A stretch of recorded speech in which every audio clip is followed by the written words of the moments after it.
رب زدنی علما رب اشرح لي صدری ويسر لي امری واحلل عقدة من لسانی اعوذ باللہ من الشیطان الرجیم بسم اللہ الرحمن الرحیم قل هو اللہ احد اللہ الصمد لم یلد ولم یولد ولم یکن لہ کفوا احد۔ ایک جو عام ترجمہ کیا جاتا ہے، لفظی ترجمہ، قل هو اللہ احد، آپ کہہ دیجئے، قل آپ کہہ دیجئے، هو اللہ، وہ اللہ ایک ہے، اللہ الصمد، اللہ بے نیاز ہے، لم یلد، نہ وہ خود کسی سے جنا ہے، نہ وہ خود کسی سے پیدا ہوا، ولم یولد، نہ آگے اس کی کوئی اولاد ہے، ولم یکن لہ کفوا احد، اور اس کا کوئی کف نہیں، اس کی کوئی برابری والا نہیں۔ یہ تو عام لفظی ترجمہ کیا جاتا ہے۔ باہمہ ترجمہ جو مکتب کی ہم کتاب پڑھ رہے ہیں، تربیتی نصاب، اس میں جو ترجمہ کیا گیا ہے، کیونکہ عربی کلام بڑا فصیح بلیغ کلام ہے، اور اردو کے اندر اس کے الفاظ کی وسعت، اس کا ترجمہ پوری طریقے سے ادا نہیں ہوتا ایک ایک لفظ کا۔ بہت سارے ایسے عربی کے الفاظ ہیں کہ اردو میں اس کا واضح ترجمہ یا اس کا اتنی گہرائی والا ترجمہ جو فصیح اور بلیغ ہو وہ نہیں ملتا۔ اس لیے لفظ احد کے معنی کو سامنے رکھتے ہوئے یہ ترجمہ کیا گیا ہے۔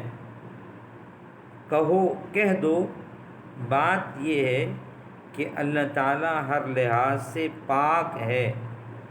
کہہ دو، بات یہ ہے کہ اللہ تعالیٰ، قل کا معنی کہہ دو، هو اللہ احد، بات یہ ہے کہ اللہ تعالیٰ ہر لحاظ سے ایک ہے، اکیلا ہے، ہر لحاظ سے جتنی بھی جہتیں ہیں، جتنی بھی اعتبارات ہیں، جتنی بھی کوئی مثالیں ہیں، ہر اعتبار سے اکیلا ہے۔ لا مثل لہ ولا مثال لہ۔ اللہ الصمد، اللہ ہی ایسا ہے کہ سب اس کے محتاج ہیں، وہ کسی کا محتاج نہیں۔ اللہ الصمد، صمد کا معنی بے نیاز ہونا۔ اس کا معنی بامحاورہ ترجمے میں اس مفہوم کو ظاہر کرنے کے لیے یہ ترجمہ کیا گیا ہے، اللہ ہی ایسا ہے کہ سب اس کے محتاج ہیں، وہ کسی کا محتاج نہیں۔ بے نیاز ذات اس کو کہا جاتا ہے۔ بے نیاز وہ ہوتا ہے کہ ہر چیز کو اس کی حاجت ہے، اس کی احتیاج ہے، لیکن اس کو کسی کی احتیاج نہیں، وہ بے نیاز ہے۔ لم یلد، نہ اس کی کوئی اولاد ہے، نہ وہ کسی کی اولاد ہے، نہ وہ خود کسی سے پیدا ہوا اور نہ اس کے کوئی اولاد ہے۔ ولم یکن لہ کفوا احد، اور اس کے جوڑ کا کوئی بھی نہیں، اس کے جوڑ کا کوئی بھی نہیں۔ اس سورت کا شان نزول اس طرح ہے کہ بعض کافروں نے نبی کریم صلی اللہ علیہ وسلم سے پوچھا تھا کہ آپ جس اللہ کی عبادت کرتے ہیں وہ کیسا ہے، اس کا حسب نسب بیان کر کے اس کا تعارف تو کرائیے۔ اس کے جواب میں یہ صورت نازل ہوئی جس پہ اللہ تبارک و تعالیٰ نے اپنی ذات عالی کا تعارف کروایا۔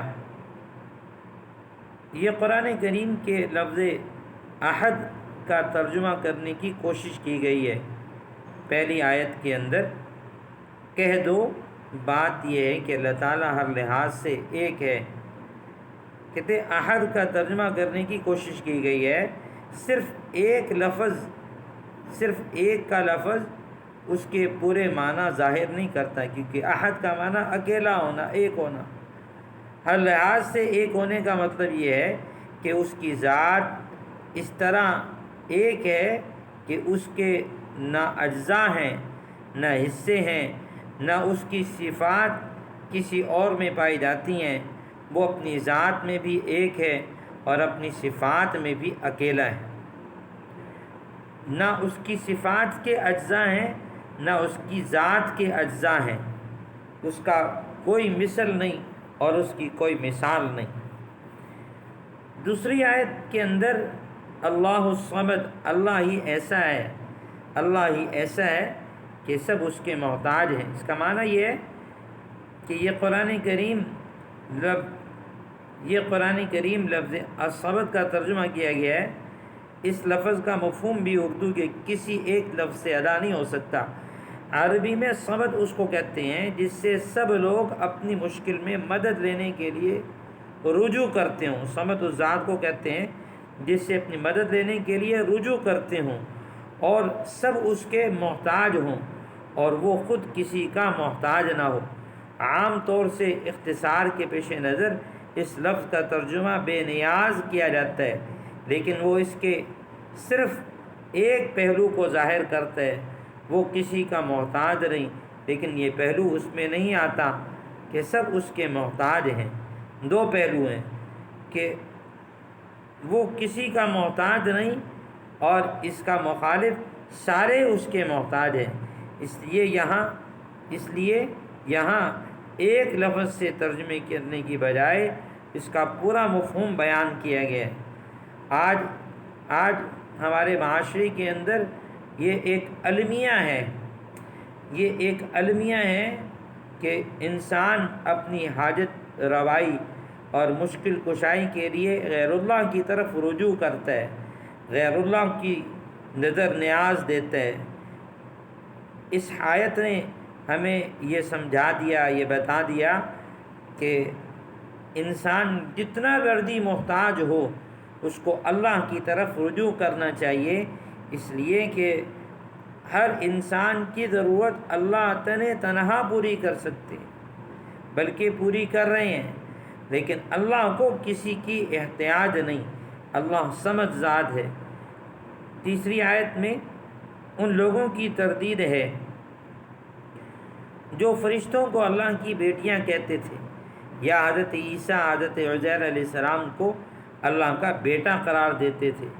چنانچہ بعض لوگوں نے یہ کہا کہ یہود نے جیسے کہا وقالت الیہود عزیر ابن اللہ، کہ یہود نے یہ کہا کہ عزیر اللہ کا بیٹا ہے، اور عیسائیوں نے یہ کہا وقالت النصارى المسیح ابن اللہ، کہ مسیح علیہ السلام عیسیٰ علیہ السلام اللہ کے بیٹے ہیں۔ مشرکین مکہ نے یہ کہا کہ فرشتے اللہ کی بیٹیاں ہیں، حالانکہ اللہ تبارک و تعالی اولاد سے پاک ہے، اولاد سے بے نیاز ہے، اور اللہ تبارک و تعالی کی ذات تنہا ہے، اس کا کوئی شریک نہیں ہے۔ وہ اپنی صفات میں بھی اکیلا ہے، وہ اپنی ذات میں بھی اکیلا ہے، نہ اس کے کوئی اولاد ہے جو اس کے وارث بنے۔ نمبر 5، یعنی کوئی نہیں جو کسی معاملہ میں اس کی برابری یا ہمسری کر سکے۔ اس صورت کی ان 4 مختصر آیتوں میں اللہ تعالیٰ کی توحید کو انتہائی جامع انداز میں بیان فرمایا گیا ہے۔ لم یلد ولم یولد ولم یکن لہ کفوا احد، اس کی برابری اور اس کے کف کا دنیا کے اندر کوئی نہیں جو اس کی برابری کر سکے اور اس کے برابر کا ہو سکے۔ اللہ تعالیٰ کی برابری کا کوئی نہیں۔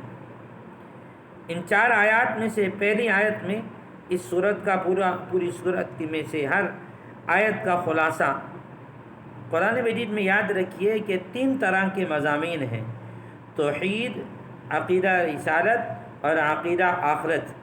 قرآن مجید کی اس صورت کو سلس قرآن بھی کہا جاتا ہے۔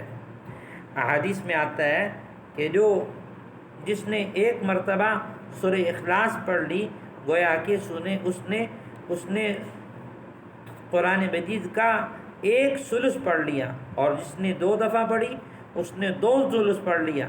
اور کیونکہ 3 ثلث قرآن مجید کے اندر ہیں، 30 پارے، تو ایک مرتبہ سورہ اخلاص پڑھ لیا تو اس نے گویا 10 پارے پڑھے، اور دوسری مرتبہ سورہ اخلاص پڑھی تو گویا اس نے 20 پارے پڑھ لیے، اور تیسری مرتبہ پڑھی تو اس نے 30 پارے پڑھ لیے۔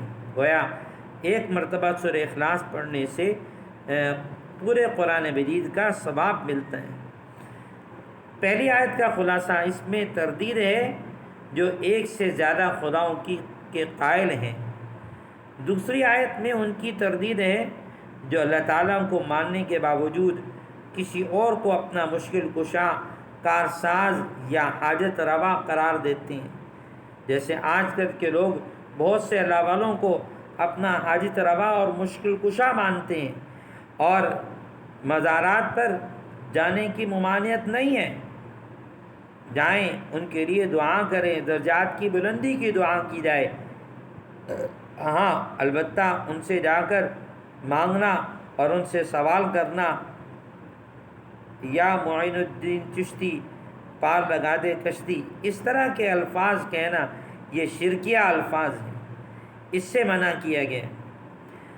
تیسری آیت میں ان کی تردید ہے جو اللہ تعالیٰ کے لیے اولاد مانتے ہیں، جیسے مشرکین مکہ نے فرشتوں کو اللہ کی بیٹیاں بنا لیا، اور یہود نے عزیر علیہ السلام کو اللہ کا بیٹا بنایا، اور عیسائیوں نے عیسیٰ علیہ السلام کو۔